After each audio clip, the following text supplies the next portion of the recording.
America electric కార్ల దిగ్గజం Tesla భారత్లో అడుగుపెట్టేందుకు అంతా రెడీ అయిపోయింది. టెస్లా తొలి షోరూం దేశ ఆర్థిక రాజధాని ముంబైలో ముస్తాబవుతోంది. ముంబై నడిబొడ్డున బాంద్రా కుర్లా కాంప్లెక్స్ బిజినెస్ డిస్ట్రిక్ట్లో 4,000 చదరపు అడుగుల స్థలాన్ని అద్దెకు తీసుకున్నట్లు తెలుస్తోంది. పార్కింగ్ సౌకర్యాలు గల ఈ షోరూం స్పేస్కు గాను కంపెనీ నెలకు 35 లక్షల అద్దె చెల్లించేందుకు ఒప్పందం కుదిరినట్లు సమాచారం. అద్దె ఏడాదికి 5% పెంపు ప్రాతిపదికన 5 ఏళ్ల కాలానికి యూనివ్కో ప్రాపర్టీస్ నుంచి లీజ్ అగ్రిమెంట్స్ కూడా పూర్తయింది.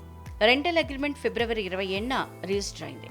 2.11 కోట్ల సెక్యూరిటీ డిపాజిట్ కూడా టెస్లా అధినేత మస్క్ చెల్లించినట్లు తెలుస్తోంది. టెస్లా భారత్ మార్కెట్లోకి అడుగుపెట్టేందుకు ఎంతో కాలంగా ప్రయత్నాలు చేస్తోంది. భారత్ విధించే దిగుమతి సుంకాలు తమకు అడ్డంకిగా మారాయని టెస్లా చెబుతూ వస్తోంది. అయితే భారత ప్రధాని నరేంద్ర మోదీ ఇటీవల అమెరికాలో పర్యటించిన సమయంలో టెస్లా అధినేత ఎలన్ మస్క్తో సమావేశమయ్యారు. భారత్లో టెస్లా ప్రవేశానికి సంబంధించిన కీలక అంశాలను ఇరువురు చర్చించారు.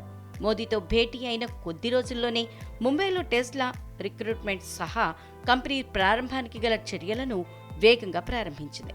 భారత్లో తొలుత 2 షోరూంలను ఏర్పాటు చేయాలని టెస్లా నిర్ణయించింది. ఆ మేరకు ఢిల్లీ, ముంబై నగరాల్ని సంస్థ ఎంపిక చేసింది. ఇటీవలే నియామకాల ప్రక్రియ కూడా చేపట్టింది. Customer related back and job సహా 13 ఉద్యోగాల భర్తీకి అభ్యర్థులు కావాలంటూ ప్రకటన ఇటీవలే జారీ చేసింది.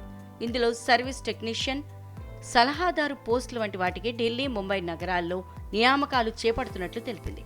మిగిలిన పోస్టులకు ఉద్యోగులను కేవలం ముంబై కేంద్రంగా తీసుకోనున్నట్లు ప్రకటనలో తెలిపింది.